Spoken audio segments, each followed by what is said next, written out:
Welcome to the LSU Sports Insider, brought to you by the journalists at The Advocate, NOLA.com, and the Times-Picayune. I'm Perrin Keys, joined tonight, actually, as the Sugar Bowl is about to get underway, and as the Rose Bowl is just finished up. I'm sure everybody else was watching along with us, so that's why we are coming post-game, but a little bit later after post-game with LSU's victory over Wisconsin in the ReliaQuest Bowl. On Monday, Wilson is here. Wilson Alexander, our lead LSU football beat reporter. Scott Rabalais is here. They are joining us from Tampa. Hello, Rab.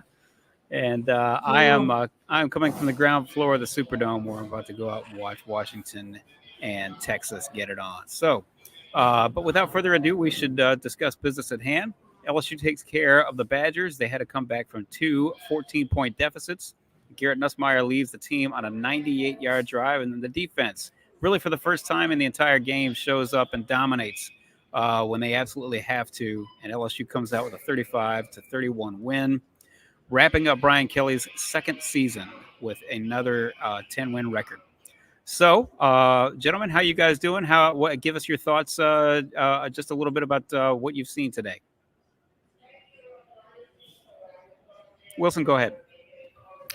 Well, obviously, it was a good ending to the season for LSU to come out with a win. You know, anytime that you win a game, that's a positive thing. And I think anybody who had some questions about Garrett Nussmeier, sure, those might still be lingering a little bit after this game. But he answered quite a bit of questions about him, especially with the 98-yard drive to win it, there at the end. That was an impressive display of poise and composure and arm talent as well, getting LSU in the right play. He even checked on the last touchdown throw to Brian Thomas with the protections, and then wanting to make sure he got the ball to BT to give him a chance to win the game, the best receiver he had on the field at that point. And so, you come away from this game feeling, I think, good about what LSU did this season to some degree, but also with some, certainly some concerns and question marks, particularly on the defensive side of the ball heading into next year that are going to have to get addressed. Rab, your 2 cents on the 30,000-foot view of what unfolded down there in Tampa. Well, there's a lot to unpack in this game, but I would say, the offense and Nussmeier got better as the game went along.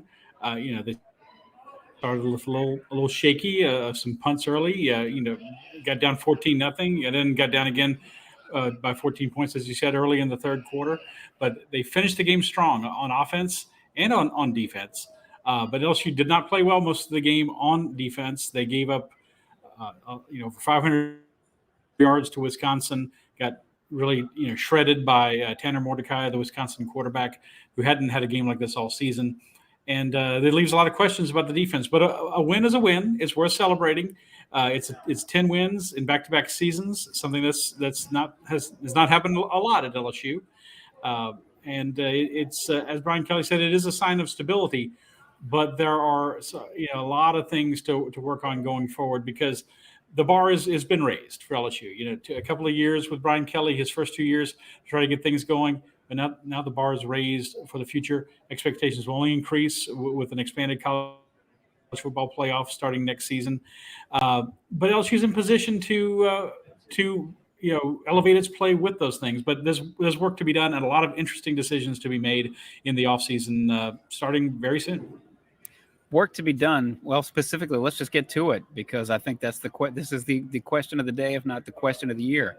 Is there work to be done on the coaching staff? We know there's work to be done in terms of hiring an offensive coordinator and or promoting an offensive coordinator and then backfilling that position if that's the way that Brian Kelly decides to go. But that's not the question at hand. The question at hand is, should there be changes on the defensive staff? Rab, I'll let you go first. I don't like to call for anybody to get fired or anything like that, but I don't think you can keep going exactly the way that you have been going with this defensive staff. They've given up. Today was the 8th time in 13 games they gave up 30 or more points. LSU came in just woefully ranked nationally in a lot of key stats: total defense, scoring defense, third down conversion defense, and Wisconsin took advantage of a lot of these things for most of the game. And this is a Wisconsin team that was mediocre at best That's correct. Offensively this year. They were transitioning in their first year under Luke Fickell from a kind of a ground and pound Wisconsin attack to something more modern, more wide open. So they didn't quite have the personnel that they wanted to do to run that kind of offense. And they were missing their starting center. They were missing their top running back. They were missing their top wide receiver. And yet they shredded LSU a lot of the game. And this was, I guess, it's one game. It's a bowl game. Hey, bowl games are kind of exhibitions now and everything. But it's typical of what LSU has done this year. At the end of the game, when the chips were down, they got it done. They sacked Tanner Mordecai 3 straight times and held Wisconsin down after Garrett Nussmeier led LSU on an epic drive. And I'm sure we'll talk about that. But I just don't see how Brian Kelly cannot make changes on this defense. If not with Matt House, the defensive coordinator, with maybe some of the position coaches, I would not feel good if I was some of those guys. He said he's going to evaluate the staff. Wilson asked him a pretty direct question after the game about that, and he said he's going to make some evaluations now. And now is the time to do it. He's got to hire an OC, and we're going to see if he's going to be hiring some defensive coaches too. Wilson, what did Brian Kelly tell you, and what do you expect? We're going to sort of creep a little bit into the speculative game here, and I don't intend to, but what is Brian Kelly's 2 cents on this whole matter? What is he revealing at this point, and what do you anticipate seeing, in the weeks to come? Just about every time that we talked to Brian Kelly since even at the very end of the Texas A&M game, from then on over the last month or so here, we've asked him at some point about the defensive staff and if something is going to be changed. And he is essentially filibustered all the way through. He's actually done, hat tip. He's done a pretty good job of doing that, of saying a lot without really saying much at all in terms of with any degree of detail about what it is that he wants to do on the defensive side of the ball. It's interesting because Brian Kelly has said at times this season, especially over the second half of the year, he thought that LSU had made improvement. He thought even in this game that the second half showed signs of what LSU wanted to be going into 2024. But like Rab pointed out, they still gave up 31 points. Wisconsin had not scored more than 30 points in a game except for one time this season. And then it did against LSU. And, so as for, Brian Kelly I asked him today, just where are you at with your evaluations of the defensive staff, especially as it relates to Matt House? And he didn't say anything specifically other than this was maybe the most revealing thing, was that he had wanted continuity getting through the recruiting and getting through the bowl game, which is, I think all of us sort of figured at this point because they hadn't made a change, that he was trying to kind of keep things together to get through this with some level of stability. But then he said that he'll make his evaluations now after, which is something he has said repeatedly over the last month, now that the season's over, to try to have the best situation going into 2024. I don't believe for a second that those evaluations, and I don't think he means that those evaluations are just now starting after the bowl game. These are certainly something that's been ongoing. But Ellis, maybe what exactly that timeline is going to be is unclear, and what moves he's going to make is also unclear. I do expect there to be defensive staff changes, but it's just a matter of at what level they are and who's affected by that. We don't know at this point. So let's move back to a little bit toward this game, very specifically. Tigers start off slowly. Garrett Nussmeier starts off slowly. They have trouble moving the chains, converting third downs. And then they do get it together. Obviously, I think in the immediate aftermath of this game, Garrett Nussmeier is the story. I don't think that's too much of a reach. When the chips were down, he came through. Everybody's going to remember the 98-yard drive. He led LSU on, starting with about 6 minutes to go, to finally put him ahead. He finishes 31 of 45 for 395 yards, 3 touchdowns, 1 interception. And Wilson, we'll get to that. Matter of fact, we may get to that right off the bat. We know to expect that Nussmeier you almost can't help but make a few more mistakes than Jaden Daniels did. Jaden Daniels was otherworldly exceptional. In addition to so many other things, he was otherworldly and exceptional at protecting the football. We believe that Nussmeier, his turnover ratio just sort of can't help but be a little bit higher. Question is how much higher.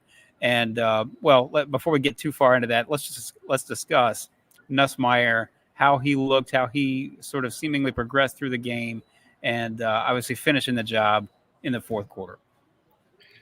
That 98-yard drive, like you said, is what everyone's going to remember, and for good reason, because that was the thing that you can point to and cling on to the most for some optimism and positivity heading into next season. This was a fantastic display of what he can do at his very best. because he throws the 37-yard completion to Kyren Lacy along the right sideline, and then he comes back across the field with a 40-ish yard completion to Chris Hilton, a throw that he just laid out there for Chris to go and make, and he did. He set them up at the 7, flips the field in back-to-back plays. LSU's deep in its own territory right before those two throws. And then on the 2 plays later, after a short Josh Williams run, he rips the touchdown to Brian Thomas to take the lead. And Garrett, in those situations, I thought his answer about this was very interesting. I'll pull it up here just real quick about his mindset going onto the field there. He said, "It is what it is. You've got to do what you got to do to win the football game. It doesn't matter if you've got to start from the 1, the 2, or get the ball at the 30. You stick to the process. You go play by play." And that's somebody or really revealing, because it's somebody who is steady in those moments, and you hadn't been able to ever see it from Garrett because he'd never been in those situations before. But he goes out there in his first start and he does that to end the game. And asked him post game, we talked with him over the last couple of weeks about waiting for 3 years for this moment to finally get his first career start and what it was like for it to end like that. And he kind of chuckled and, in typical Garrett fashion, said God is good, and that he was very grateful and thankful for that kind of game, and to have this going into the offseason to propel not just himself but the offense. And he kept saying that. He kept talking about it as a whole unit, not just himself but the entire offense, because that's how he sees it. Rab, I thought, piggybacking on what Wilson said, he mentioned on that 98-yard drive, I thought it was particularly interesting and probably encouraging if you're an LSU football fan.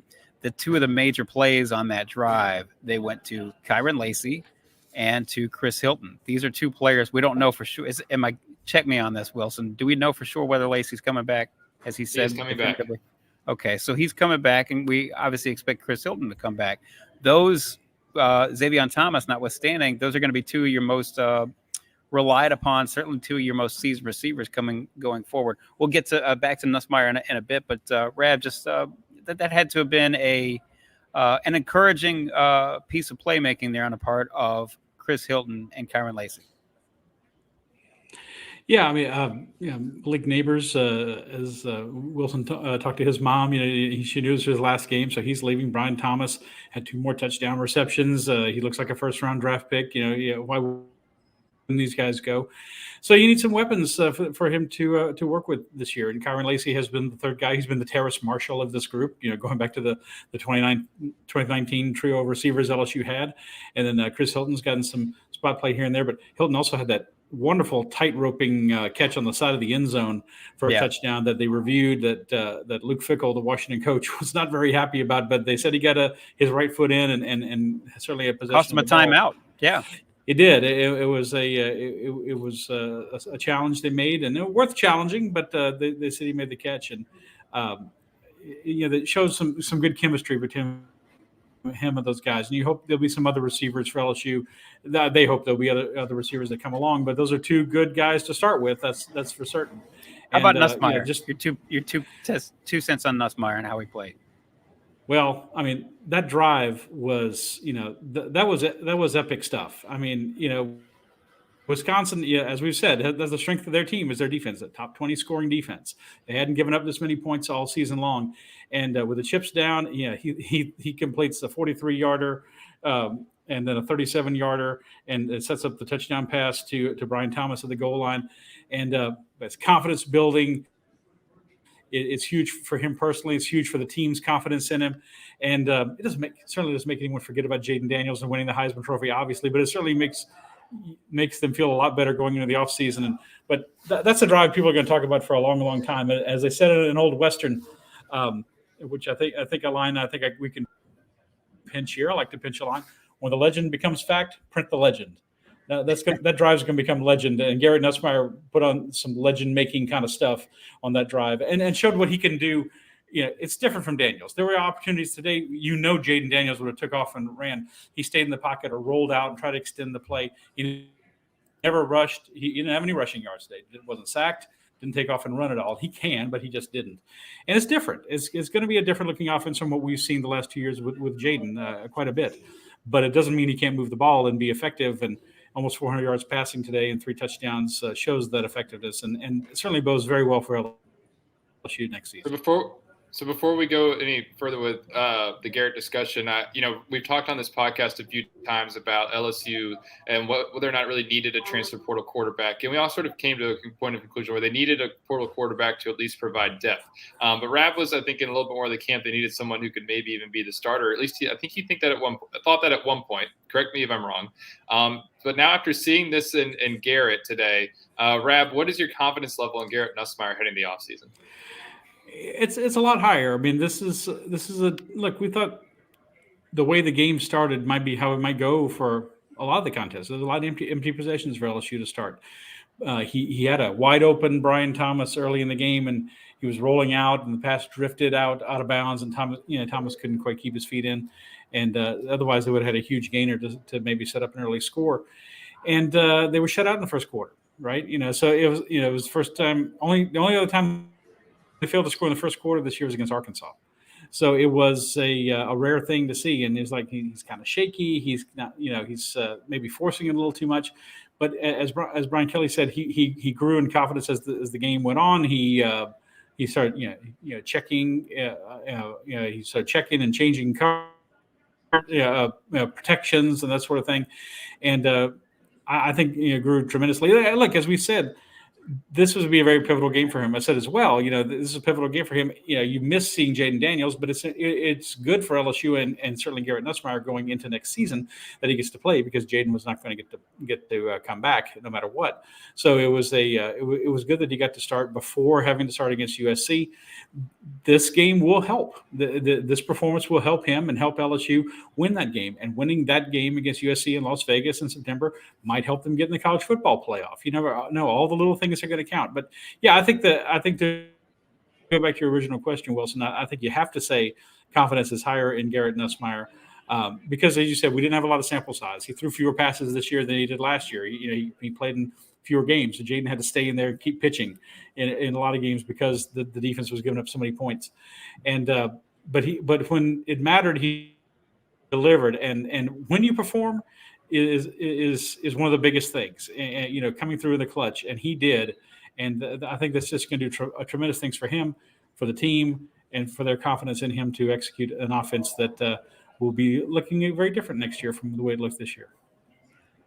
Speaking of coming through in the clutch, the defense actually did come through in the clutch when they absolutely needed a stop and they absolutely needed pressure. They finally did. The question, of course, that begs the question, well, where was this pressure the entire rest of the game, and for that matter, the rest of the season? We can get to the secondary, which has its own issues, but generally speaking, I would put it to you, Wilson. How do you assess LSU's front seven in their performance in this game? That they came through and applied pressure when it mattered at the very end. Like you said, I mean, they had finished with 5 sacks, but 3 of them came on the last 3 plays. And that matters, obviously. LSU's trying to protect the lead, seal a game, and it did. But throughout the game, there was some other moments they got pressure. I mean, Mason Smith had a sack. I think, Mekhi Wingo had another sack early. And so, but it was kind of like, other than that, it was sort of like what we've seen in large part of this defense all year, which was, they often wanted, coming to the season, the thinking was that LSU was going to have a strength in the front seven and they were going to be able to rely on that. And they weren't able to until the very end of the game. What comes to mind is, and one player in particular, is the touchdown run that Wisconsin had at the start of the third quarter, a 33-yard cutback through just a massive cutback lane where the defensive front just got folded out of the play. And then there was bad angles in the secondary, which was a prevalent all game once again. Some missed tackles, open receivers, and bad angles that just plagued this team the entire year. Those showed up. They didn't just go away in the bowl game magically. But I think you saw a difference today with Mekhi Wingo back. He obviously, he had his 2 sacks. Certainly him not being at full health, even when he was available this year, and then not being able to play near the end of the season affected this defense. If he had been at full strength all season, maybe it looks a little bit different, because he showed today that he could be and can be and is a disruptive player when he's at his full strength. And then, Mason Smith, you saw what you were hoping to see more out of him, this year, which was being a little bit more disruptive and applying some pressure. And, it was just, I guess, unfortunate that it was unfortunate that didn't show up throughout the year, all year, the way that it needed to. But at least in this one game in particular, in the fourth quarter, they were finally able to get to the quarterback. So with that, you mentioned Mekhi Wingo and Mason Smith, two players who obviously there was a lot expected from them this year. The question then becomes, do you expect them back next year? We don't know. I don't want to speculate too much on it at this point. I mean, just because we've asked Mekhi Wingo that directly, and he said that he was waiting until after this game to make a decision. Didn't get an indication from him, post game yet or anything. So we'll have to see. But it does feel like there's going to be some returns on that defensive line, especially at defensive tackle. Brian Kelly was asked about not going after a defensive tackle in the transfer portal, and he said one of the reasons was that they felt good about retention. And so we'll see what we feel good about retention ends up meaning. If they have a few guys there who are draft eligible, Jacoby and Guillory, Mason Smith, and Mekhi Wingo. And if they're feeling good about retention, then they would probably expect to at least get a couple of those guys back, and maybe all three. We'll see what they end up deciding in the days ahead. That draft deadline is January 15th. In addition to retention, there is addition. LSU got quite the New Year's surprise, a welcome surprise. Dominick McKinley flips from Texas A&M, the 5-star defensive tackle from Acadiana. He flips from Texas A&M to LSU at about midnight Eastern time, where you guys are right now, and that was certainly a welcome. That was thought to be certainly a possibility as LSU tries to close out this recruiting class. Dominick McKinley and Terry Bussey, the athlete from East Texas. Everybody had them two pegged as the final two targets in LSU's class. LSU certainly needed a defensive tackle, and they needed to close out with another blue chipper, and you really can't afford to let a star defensive lineman go elsewhere, not only elsewhere, but to somebody else within the conference. Rad, this has to be nothing but good news for Brian Kelly, who is facing questions about whether he's going to recruit to the level that LSU needs him to recruit to. And it's also good news for the LSU football team next season, just in terms of a straight personnel issue. Yeah, depth at the defensive line, especially on the interior positions, was a huge concern going into the season. Wilson and I were talking about that after the game. And so, he's a freshman. How much will he play right away? We don't know, but he certainly can provide depth. And he's an in-state player, the top player in the state. They did very well in state overall, but he was the one who would look like he was going to slip away. And now they've got him back in the fold at LSU. And, it's one of those things. There's people, if I may get on my soapbox for just a minute, people demand so many snap judgments in sports these days. They want you to have we want to have an instant take on everything. And the instant take on LSU's recruiting class was, this is a huge disappointment. They're 12th or 13th in the country. Well, now they're 7th in the country, according to on 3.com's composite ranking. And take that for what you will. And these are all very subjective things, obviously. But it's not. It's looking like not a disaster. It's looking like a class that LSU can build on, and it's a class that could be leading into an even better class in the next recruiting cycle, because they have some really high-profile athletes they're going after and could be landing in the near future for the class of 25. So it's probably the best thing that happened to LSU all day defensively.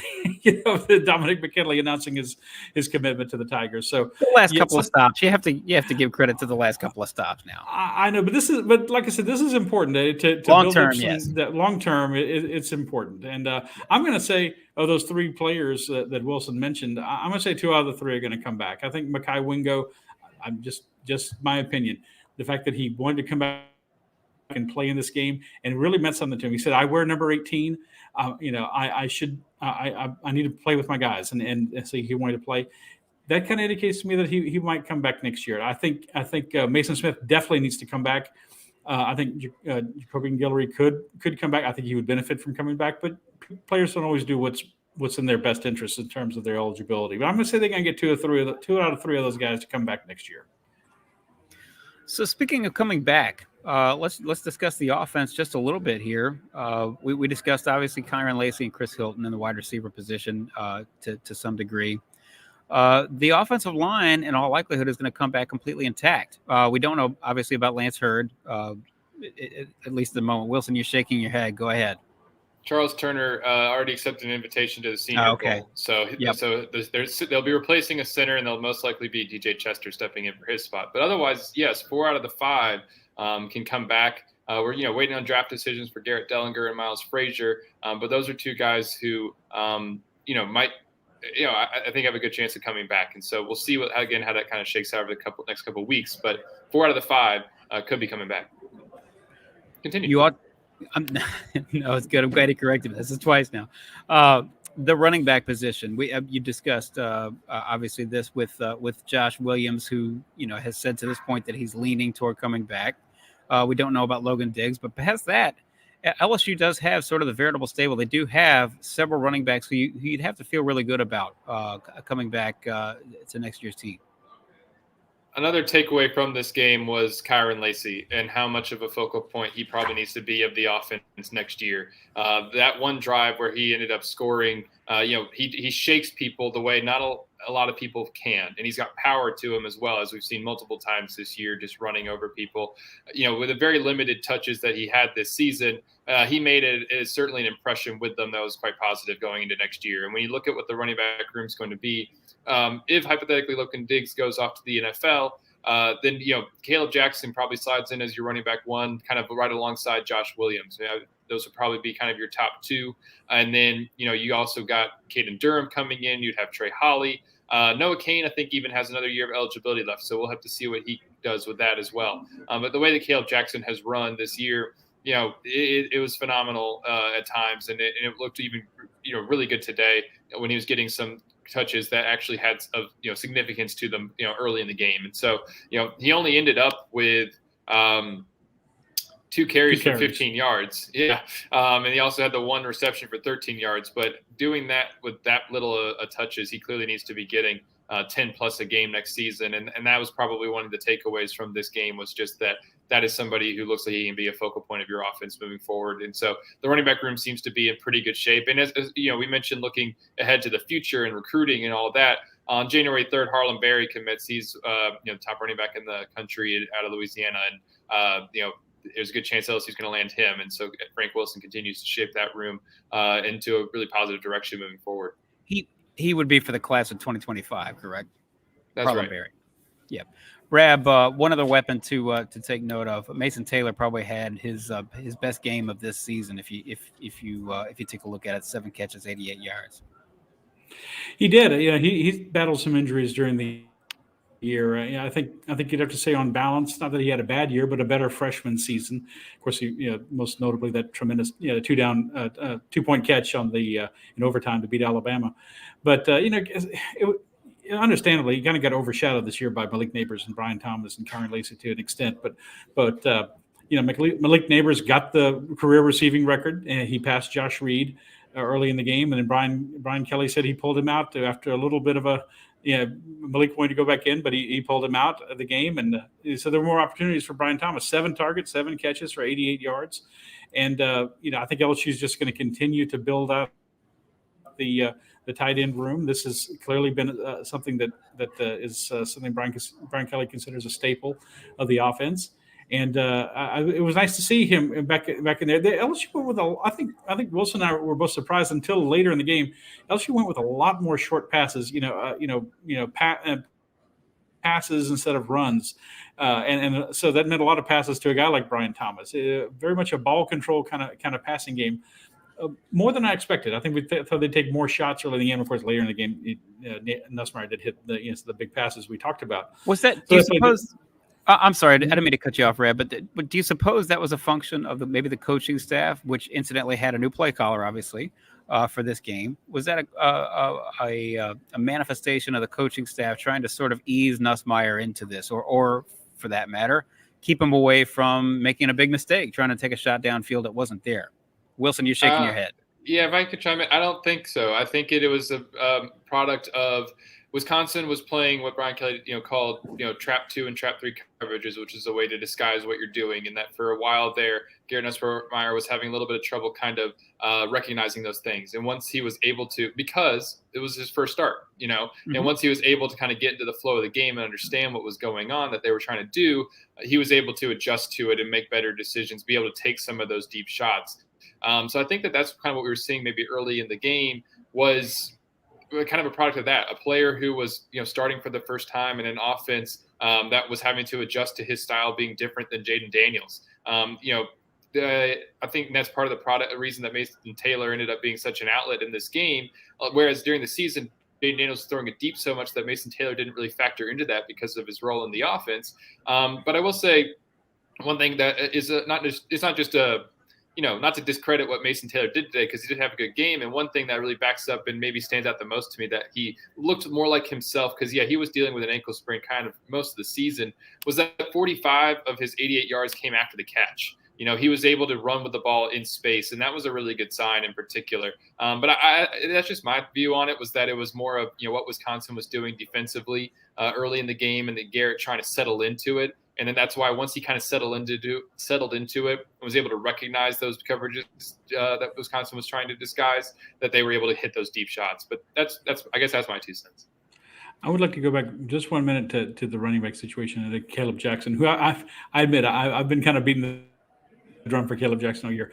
He can be electrifying with the ball in his hands, and he can run. He obviously caught a pass today. He can return kicks. I think to me he looks like the best LSU running back since Clyde Edwards-Helaire. And in a running back room full of, not to denigrate these guys, but a running back room full of supporting actors, he can be a leading man. Seemingly has the most potential. And I think the question is, go ahead.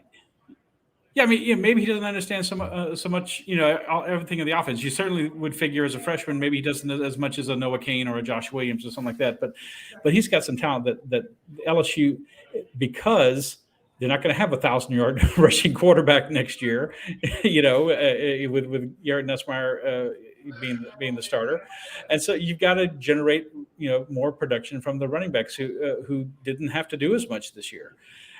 He's a guy who can do that, and he's a guy who needs to be involved a lot more in the offense with a lot more touches. I think, double-digit touches per game for Kaleb Jackson next year. Let's start that campaign right now. Let's see where they go with it. But there was a wonderful touchdown run he had today, and he's just of course we remember the hit where he just trucked the guy on the sideline there earlier this season. Was it Mississippi State? Was it the Mississippi State game? Yeah. Yes. He's just one of those guys you follow him every time he's on the field and has a chance to touch the ball. So I think it would benefit LSU greatly to get him more involved in the offense next year. And he'll be a sophomore, and he'll have more of a grasp of things going forward. Somebody else who had a touchdown run today was number 4, which threw everybody for a loop, because we knew that John Emery was not, he was not in the game. Poor John Emery. On the stat package, they originally put John Emery. Yeah. Yeah. Well, I do want to come back to Harold Perkins, but I also want to wrap up here with the offense. As we alluded to, Cortez Hankton and Joe Sloan, the wide receivers coach and the quarterbacks coach, they obviously were tasked as co-coordinators for this game. They put together the game plan, the practice plan. Joe Sloan called the plays today in the press box, and Cortez Hankton was out on the field. Brian Kelly obviously has a decision to make. I would just put it to each of you two gentlemen, based on what you saw today, and perhaps the result of the bowl practice, which we obviously weren't always privy to, but based on what you saw, based on what Brian Kelly saw, if you were him, would you go on ahead and make a promotion from within? I would certainly feel comfortable doing so for a number of reasons. One, they have proven themselves as recruiters and developers, and those are 2 qualities that LSU definitely wants to keep on staff.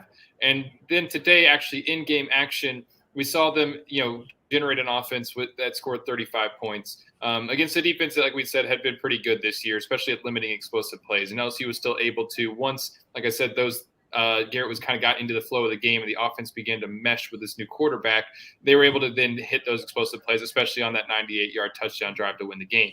And so I think I would feel very comfortable if I was Brian Kelly elevating them internally and going in that direction. Is he or is he not? I don't have full insight onto that, but I think that he would feel comfortable doing so after what he's seen to this point. And so we'll see if he goes in that direction. Rab, if this is a pass-fail proposition here, did Cortez Hankton and Joe Sloan pass or fail? Oh, I think it's a passing grade, for sure. You have to deal with, like I said, a whole different dynamic with the quarterback situation, and then getting reintegrating a guy like Mason Taylor into the offense and trying to get more out of the running backs. And the running backs were okay today overall. It wasn't a super day for the LSU running game. And then try to get Nussmeier more comfortable doing things going down the field. If you're Brian Kelly, again, it's kind of a political situation. You'd love to keep both these guys. If you pick one as offensive coordinator, and you got to pick one. I've seen co-defensive coordinators before at LSU, and that was a disaster. That was 2008. I don't think co-offensive coordinators would be a good thing either. You got to pick. You got to pick a guy, and you risk losing the guy who doesn't get the job, because I think someone's going to make the other one, an offensive coordinator somewhere, and possibly next season. So, that could happen. So two good recruiters too, that you just as soon not lose on staff.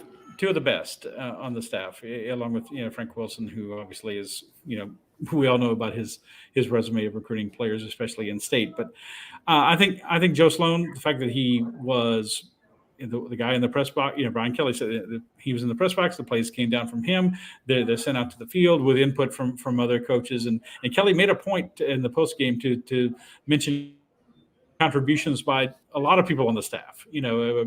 Brad Davis, the offensive line coach, suggesting things, and of course Frank Wilson, rotating the way he had the running back rotation going and that sort of thing. So, but to keep both these guys happy. And it's going to be a little hard to do, quite frankly. And you want coaches who are ambitious on your staff. Mm-hmm. You don't want people who are just content to be a down the line coach. But I would think Joe Sloan, based on what we saw today, based on his assistance in helping develop quarterbacks, based on his recruiting ability, I would think he'd be the guy. If you had to pick one, I think he's the one you'd more likely pick. But I can't claim to know Brian Kelly's mind. I just think what seems likely at this point.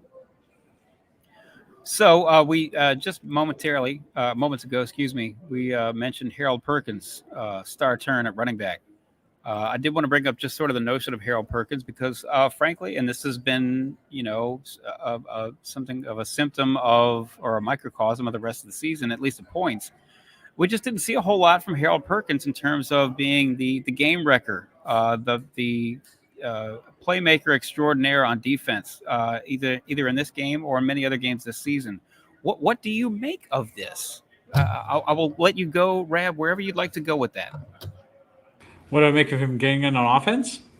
Well, no, not so much of him getting on offense, but I was just sort of the notion that the most noteworthy play that he made for 3.5 quarters was on offense, and it wasn't that emblematic of a lot of what we saw this year. And why? That was a neat play, and it worked, and it was cool to see. And I like to see that they use some creativity, because LSU doesn't run a lot of trick plays. They didn't have to, the course of the season. They were just good at just blowing right past you and scoring a lot of points and getting a lot of yards.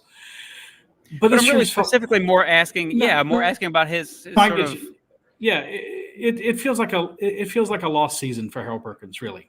He last year, I remember thinking he is the most disruptive LSU defensive player since Tyrann Mathieu. Mm-hmm. And this year he had a few moments, but of course we started with the whole thing, which was a fiasco when him moving to inside linebacker against the Florida State game. And I'll never forget Marlon Favorite, a former LSU player, saying on the post game, he looked like a robot out there, and he was not comfortable. So they did move him back to more of an edge, and that helped. And of course, he had a big interception in the Missouri game that turned that game around for LSU when they had a chance to fall behind, by like 3 scores. And he did. That was big. And that was their best win of the year. Missouri just beat Ohio State in the Cotton Bowl. So, but still, overall, it just doesn't feel like the season he could have had. And I don't know if it was he was just. It's probably a combination of things. Like I said, that. It wasn't just the iceberg that sank the Titanic. Okay, it was they're going too fast and ignoring the warnings and the way the ship was built and everything.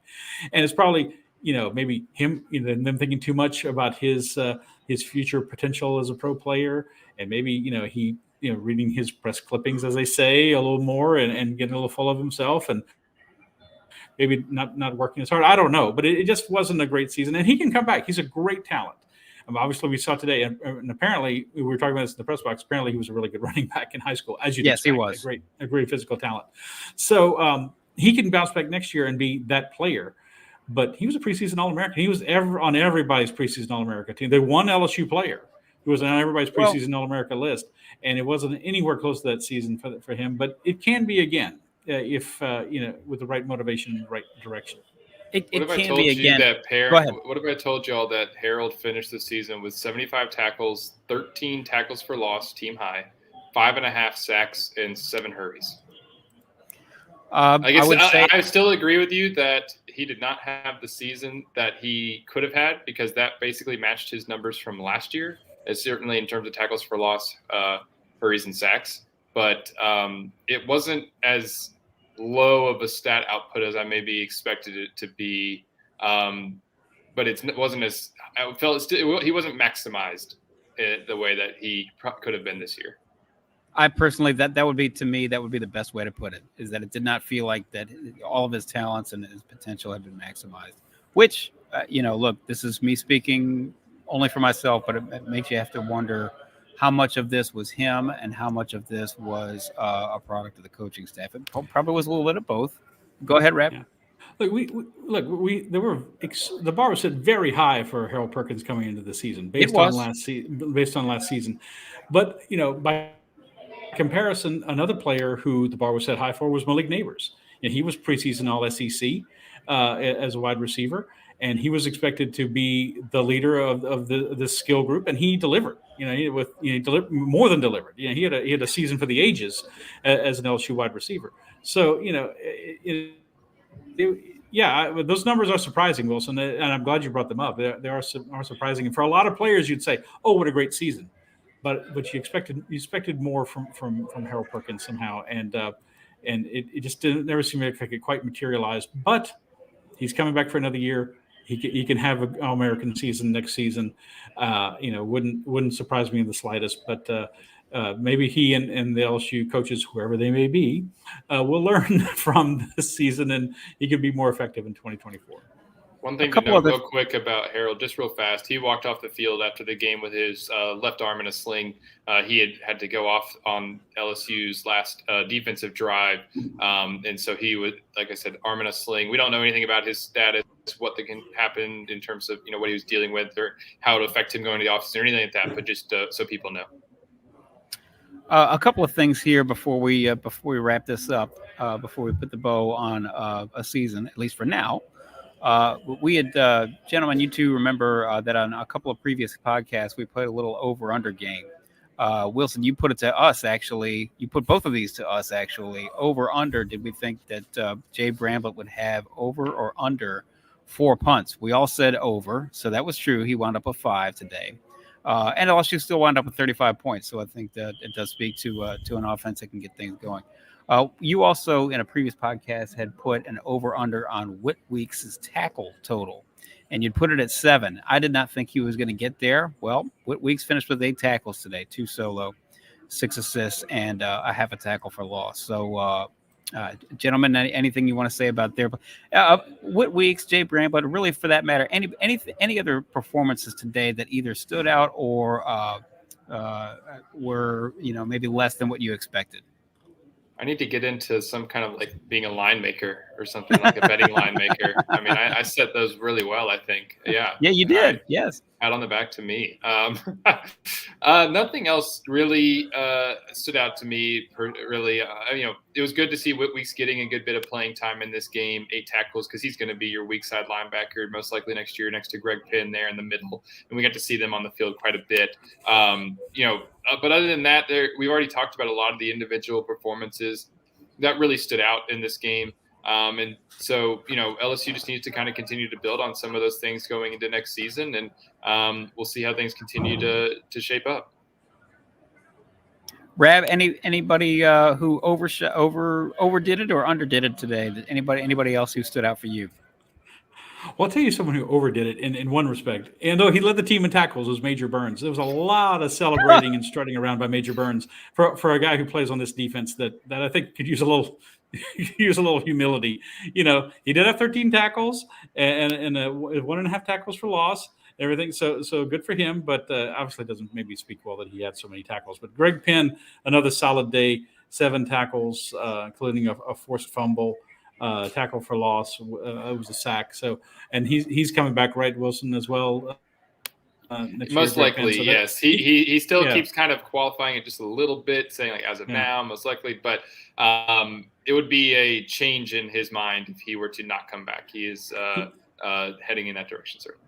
Earlier this week, at the press conference for the two coaches, a player from each team got an award, kind of a leadership award, and he got it for LSU. I think that spoke well for what the respect that he commands among his teammates. So there are a lot of key players. We talk about this defense, and a lot of guys underperform. This guy underperformed, that guy underperformed.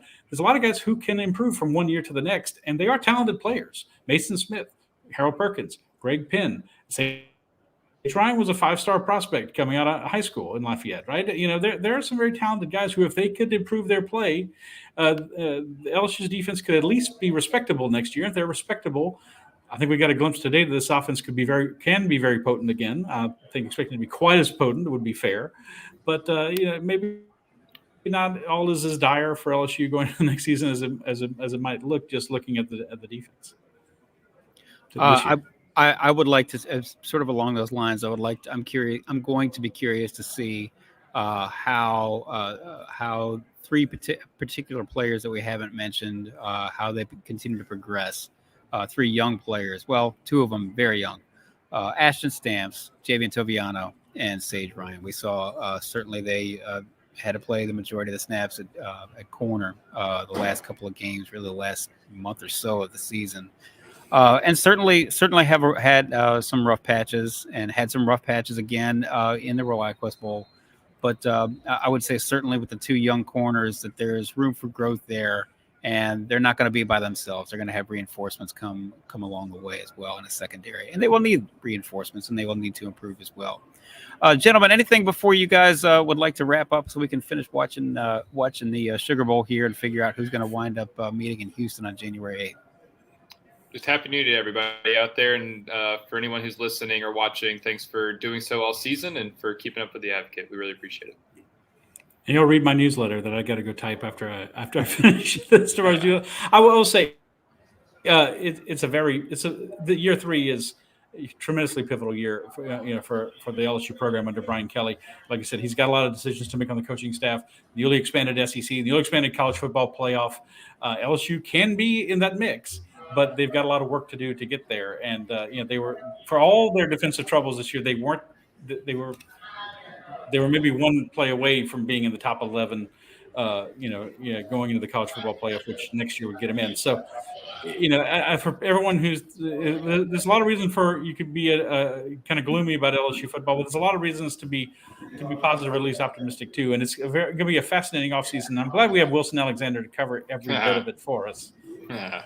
We're glad we have you too to hold the powerful accountable in your role as a columnist as well. Everybody, we appreciate you following along all season. Appreciate all of you all tuning in. Of course, if you don't subscribe to The Advocate already, please do so. To do that, you go to theadvocate.com/subscribe. As Rab had already mentioned, that's a daily newsletter that we put out, but Rab handles it 3 times a week personally. Please stay up to date with all the LSU news. You can get delivered straight to your inbox, straight to your desktop, straight to your phone. That's the LSU newsletter. You sign up at theadvocate.com/LSU newsletter. We typically come to you on the LSU Sports Insider every Monday and Thursday. We are typically live in studio. We're obviously not in studio right now because these 2 gentlemen have had quite a week in Tampa. But we are there every Monday and Thursday live on all our social channels, specifically the YouTube channel, LSU Tigers on NOLA.com. If you don't catch us live there, you can catch us after the fact on those same YouTube channels and social channels. We are brought to you every Monday and Thursday by Champion Wealth Strategies. To learn more about Champion Wealth Strategies, you go to championwealthstrategies.com and plan like a champion today. If you don't catch us here on YouTube, you can also catch us on Apple Podcasts, Spotify, or wherever other finer podcasts are found. Gentlemen, please come home safely. Rab, enjoy your mini vacation over there at Disney World. I'm fully expecting pictures of you with the mouse ears on. Wilson, just please get home safely and get back to your beautiful bride. And we will see you all. We will see you all shortly. For Wilson Alexander, Scott Rabalais, I am Perrin Keys. This has been the LSU Sports Insider.